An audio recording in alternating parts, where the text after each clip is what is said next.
जीव हमारी जाति है, मानव धर्म हमारा, हिंदू मुस्लिम सिख ईसाई को धर्म नहीं है प्यारा।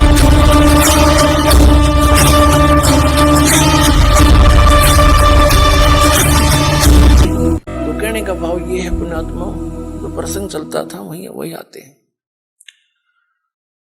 कि जैसे क्या मांगू कुछ थिर ना रहाई, और देखत नैन चला जग जाई, 1 लाख पूत 1.25 लाख नाती, और उस रावण के आज दीवान बैठी के मांग गई आगे घटिया वस्तु।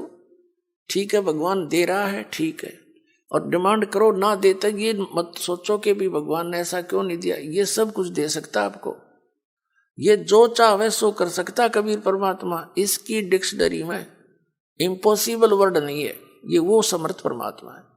लेकिन बात यही ध्यान में रखना कि डॉक्टर उसी को वही वस्तु अलाउड करेगा जो उसके रोग में बढ़ावा नहीं, रोग ने सहयोगी हो।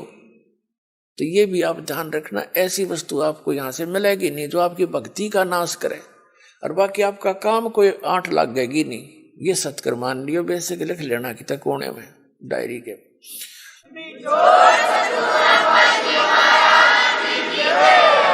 तो क्या बताते हैं कि दुविधा चतुराई, दुविधा दुर्मति चतुराई में जन्म गया नर तोरा रे, और अब भी आन मिलो सत्संग में, और करो गुरु ज्ञान पे गौरा रे।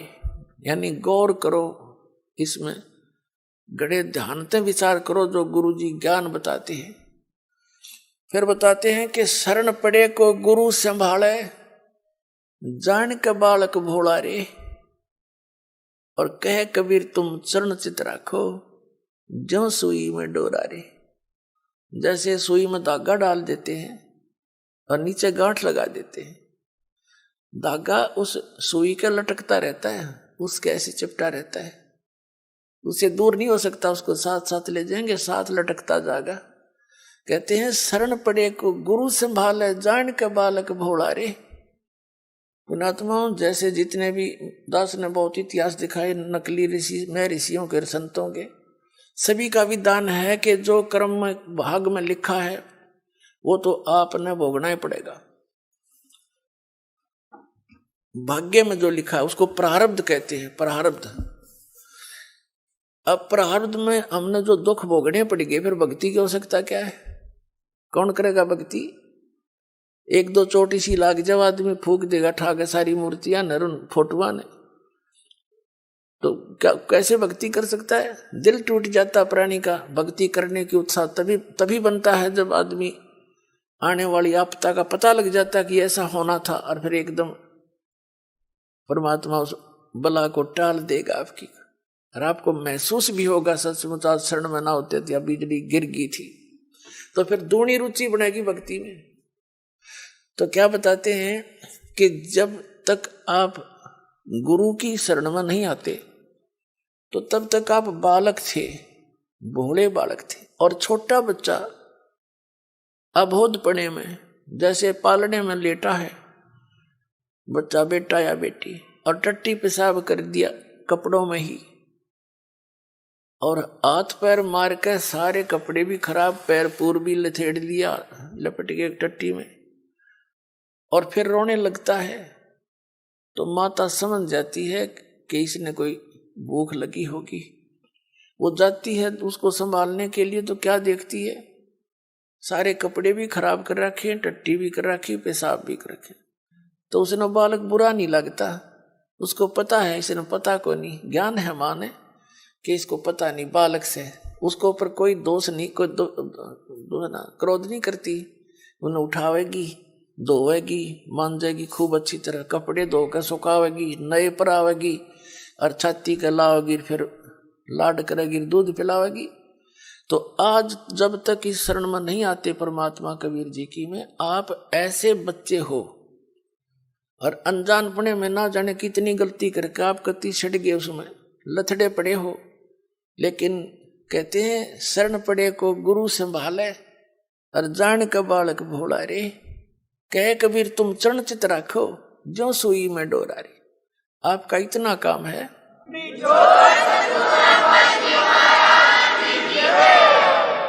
आपके जो प्रारब्ध में जो पहले के जितने भी पाप थे वो आपके साथ लपेट के भेज रखे काल ने, और जिसे पुण्य थे वो भी अंदर डाल दिए, तो आपके दोनों मिलाकर मिश्रण कर रखे है।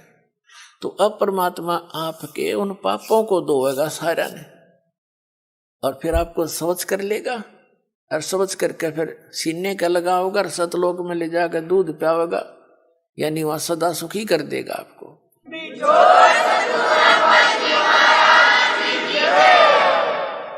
शरण पड़े को गुरु संभाल, जान कबालक भोरा रे, कह कबीर तुम शरण चित रखो।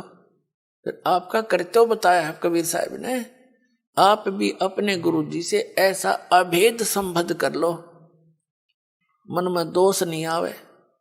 जिस दिन आपके गुरु जी के प्रति कोई विकार आता है, यानी कोई कमजोरी झांकते हो गुरुदेव के अंदर, तो उस दिन आपका नाम खंडित हो जाता है। और काल यही चाहता है कि ये एक बार संत से इसका कनेक्शन कट जा, फिर यो कितना धक्के खाए जाइयो, कहीं तेरा लंबा चौड़ा का क्षेत्र है इसका, तो फिर इसको यही उलझा कर मार देता है। तो परमात्मा कहते हैं द्वार धनी के पड़ा रहे, धक्के धनी के खावे, 100 काल जगजोल ही पर द्वार छोड़ नहीं जावे। एक ये फाइनल फार्मूला है इस भक्ति मार्ग में। इस परमात्मा कबीर जी के धनी के द्वार पर पड़ा रहे और इसी के धक्के खावे, 100 काल जगजोल ही, कितना ही काल आपको झटके देता दिखे पर परमात्मा से दूर नहीं होना, यह बहुत बड़ी भूल हो जाएगी आपकी। अगर जैसे हम अज्ञानता में यानी बगैर अध्यात्म ज्ञान के कई बार बहुत कमजोर सोच बना लेते हैं और हम भूल जाते हैं कि हमने युगों युगों से पापों की गठड़ी बांध रखी है। और उसके लिए परमात्मा कहते हैं धीरे धीरे रे मना, धीरे सब कुछ हो, माली सी चैसो गड़ा तो समय आए फल हो। आप जी ने भक्ति का बीज ईब बोया है युग, कितने युगों के बाद। अभी तक आपकी पिछले संस्कार ही चल रहे थे, और कहीं थोड़े बहुत पुण्य कर दिए, कि दाने डाल दिए, को छोटे मोटे पुण्य, वो स्वर्ग में बर्बाद कराए आप। पुणात्माओं, ये भक्ति युग है। अब ये चौथा युग का बीच का समय है। इसमें अब करोड़ों की, कई करोड़ यानी पूरे विश्व में ये भक्ति पर लगेंगे प्राणी, अरबों खरबों की संख्या में। और जो पार होगे वो तो होगे, और रह भी बतेरे जाएंगे। तो वो जो रह जाएंगे ना, उनकी दुर्गति घनी होगी, क्योंकि ये कमाई तो इतनी गजब की बनेगी आपकी। पहले मंत्र से बहुत गजब की कमाई बन जाती है, जबरदस्त भक्ति धन संग्रह होता है आपका। और फिर उनके अगर आप पार नहीं हुए तो क्या करेगा आपके साथ में। जैसे आपकी भक्ति धन इन ऊपर के लोकों में आपको इनका प्रतिफल मिलेगा। जब सतलोक नहीं जान पाए तो फिर ऐसे बनेगी आपके साथ। इस मूल कमल में गणेश जी का जाप है, आपको दिया जाता है। इसका भक्ति धन आपका इकट्ठा हो रहा है, और पार हुए नहीं तो आगे छड़ी यही रहेगी आपकी। फिर ये लुटेरे आपको टर्न बाई टर्न लूटेंगे। आप गणेश जी के लोक में जाओगे, वहां गण बना देंगे आपको, आपकी पूंजी होगी, रेस्टोरेंट तैयार है, उसका कमीशन है इन देवताओं का। जैसे होटल के मालिक होते हैं, उनका कमीशन होता है वो अलग से, यानी उसमें अपना न्यारा चार्ज लगाते हैं उस बिल में। तो आप कहीं किसी में 10% आपकी कमाई से, किसी में 15%, किसी में 20-25% ये अपना लेते हैं, तब अपना गुजारा चला रहे हैं। ये कंगाल लोग है 21 ब्रह्मांड तक का उस सतलोक की दृष्टि में। और आप भक्ति के धनी लोग वहां जाते हैं, जैसे यहाँ कुल्लू मनाली में जाते हैं गर्मियों में सेठ लोग, और 10-20 हजार रुपये खराब करके उल्टे फिर आ जाते हैं मुंह लटका कर कर्म क्षेत्र में। तो आप इस मूल कमल के मंत्र का जाप जो आपको दिया जाता है गणेश जी के लोक में, वहां ठाठ करोगे, यहाँ के नकली ठाठ। जब वहां आपकी ये पूंजी समाप्त हो जाएगी, उसके बाद आपको भेजेंगे ब्रह्मा जी के लोक में, क्योंकि उसका भी जाप आपने कर रखा है। वहां जब आपकी धन खत्म हो जाएगा, फिर जाओगे विष्णु जी के लोक में। क्योंकि उनका भी आपने धन इकट्ठा कर रखा है, फिर उसके रेस्टोरेंट में वहां रहोगे। उसके बाद फिर जाओगे आप श्री शिव जी के लोक में, उसकी भी कमाई करते हो, मंत्र जाप करते हो। फिर जाओगे दुर्गा जी के लोक में, और वहां भी जब समाप्त हो जाएंगे फिर आपके 2 मंत्र का जाप और रह गया, ये 2 अक्षर का सतनाम का जाप। तो उससे जाओगे आप फिर ब्रह्मलोक में, इस काल के निज लोक के अंदर। वहां कोई हजारों युगों तक आप उस ब्रह्मलोक में रहोगे। वहां इस ओम के धन को खत्म करके फिर वापस आओगे, और फिर इस सतनाम के अंदर जो दूसरा मंत्र है, इसने काल ने उस ब्रह्मलोक में जीव को धोखा देने के लिए नकली सतलोक, नकली अलखलोक, नकली अगमलोक और नकली अकैलोक बना रखे।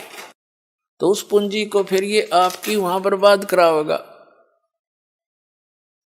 फिर रह गया आपका जिसको सार नाम प्राप्त हो गया है और वो पार नहीं हुआ। जरूरी नहीं कि सार नाम मिलते ही पार हो जाओगे, ये तो परमात्मा ने कहा है, राम नाम रटते रहो, राम नाम रटते रहो, जब तक घट में प्राणे, भाई कभू तो दीन दयाल के भनक पड़ेगी कान।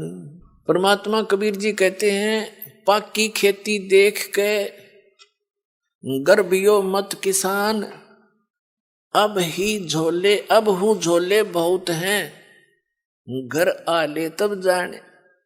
कहते हैं इस या पाकी खेती देख के खेत में अभिमान ना करना किसान, अभी तक बहुत झाड़ या आंधी वर्षा ओले आंधी तूफान शेष है, ना जाने की बिजली पड़ जा, तेरे घर आले जब मानिए तेरे धन तेरे घर आ गया। इसलिए बताते हैं कि ये ना समझना सार नाम मिल गया तुम पारे होगे। सार नाम की कमाई और मर्यादा में अंतिम श्वास तक करते हुए, और एक विशेष कसक बनाओ सतलोक में जान की, तब वहां जाओगे जहाँ आशा तांबासा हुई, मन कर्म वचन सुमरियो सोई।